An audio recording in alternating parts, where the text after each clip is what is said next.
হৃদয় T S YouTube চ্যানেলের নতুন একটি ভিডিওতে আপনাদের সবাইকে স্বাগত। আশা করি সবাই ভালো আছেন। ট্যাপকয়েন ডেলি বন্ডের আজকের কার্ডগুলো কি? 16 এবং 18 সেপ্টেম্বর ট্যাপকয়েন ডেলি বন্ডের কার্ডগুলো চলুন আপনাদেরকে দেখিয়ে দিই। সবার প্রথমে আমি স্টাডি অপশনে ক্লিক করব। এরপরে প্রথম কার্ডের জন্য আমরা ব্লকচেন অপশনে যাব। এরপরে আমরা নিচে স্ক্রল করব। আমাদের প্রথম কার্ডটি হচ্ছে বিটকয়েন ক্যাশ। দেখতে পাচ্ছেন বন্ধুরা, বিটকয়েন ক্যাশ। আমরা কার্ডটিকে আনলক করে নিব। দেখুন বন্ধুরা, আমাদের প্রথম কার্ডটি কিন্তু আনলক হয়ে গিয়েছে।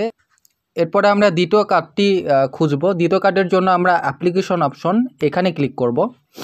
এরপরে নিচে স্ক্রল করব। আমাদের দ্বিতীয় কার্ডটি হচ্ছে কুকয়েন সিএক্স। বন্ধুরা, আমাদের দ্বিতীয় কার্ডটি হচ্ছে কুকয়েন সিএক্স। এই কার্ডটি আমাদের লক করা আছে।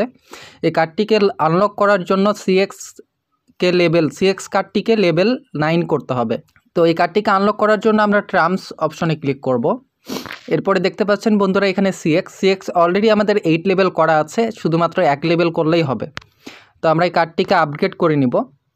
এরপরে আবার আমরা অ্যাপ্লিকেশন অপশনে যাব। দেখুন বন্ধুরা, আমাদের কুকয়েন সিএক্সটি আনলক হয়ে গিয়েছে। আমরা দ্বিতীয় কার্ডটিকে আনলক করব। দেখুন বন্ধুরা, আমাদের দ্বিতীয় কার্ডটিও আনলক হয়ে গিয়েছে। এরপরে আমরা 3 নম্বর কার্ডটির জন্য টার্মস অপশনে ক্লিক করব। এরপরে নিচে স্ক্রল করব। আমাদের 3 নম্বর কার্ডটি হচ্ছে পিওডাব্লিউ। আমাদের 3 নাম্বার কার্ডটি হচ্ছে পিওডাব্লিউ। আমরা 3 নাম্বার কার্ডটিকেও আনলক করে নিব। দেখুন বন্ধুরা, আমাদের 3টি কার্ড আনলক হয়ে গিয়েছে। ভিডিওটি যদি আপনাদের ভালো লেগে থাকে তাহলে অবশ্যই চ্যানেলটিকে সাবস্ক্রাইব করবেন। এর পাশাপাশি আমাদের টেলিগ্রাম চ্যানেলে জয়েন হবেন এয়ারড্রপ রিলেটেড সকল আপডেট সবার আগে পাওয়ার জন্য।